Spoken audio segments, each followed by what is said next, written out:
G'day, Carmine from CAD Custom. Just touching base with a bit of an update on the HK Bathurst Monaro that we've had in the build. We actually finally got the motor in. A bit scary putting the motor in because it's easy when you pull them all apart and you're not concerned about, freshly painted or, all new items, new bolts, new nuts, new rubbers. So took a bit of a mission. I think the four of us were putting the motor in. We got the motor in the other day. The gearbox, the tail shaft, and the wheels are all on it, and everything's underneath is starting to come together. We're pushing pretty hard because we want to have the car at this year's Motor Classica, which would be a great achievement because this year's the year of Holden. So having the HK there would be, a great achievement for CAD Custom as well. Seeing that the quality of the car is at the best we could possibly get it.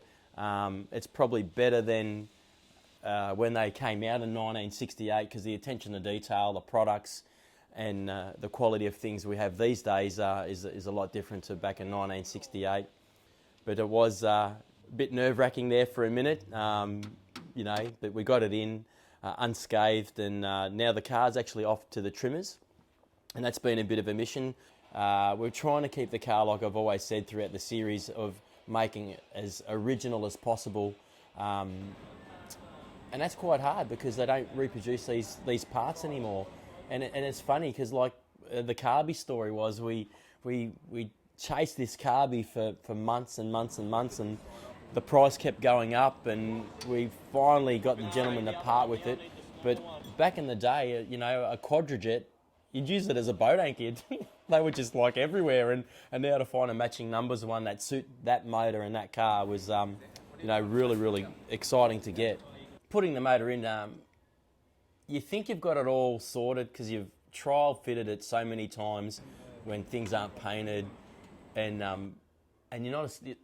You always have to be careful. But when things aren't painted and the motor's not painted and the bolts aren't painted and you don't want to chip anything, it just goes in out without a second thought. But putting it in this time, when we know it's going in once, one shot at it only, and one shot to get it right.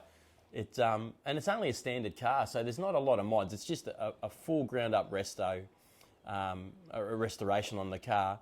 But at one stage there, it was like the engine man's didn't fit, and it's like, what's going on here?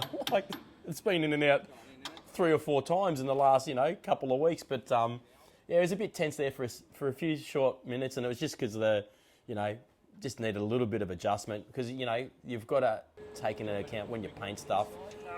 Because when it's not painted, there's no material thickness on the K-frame, the cross member, or items like that, the motor.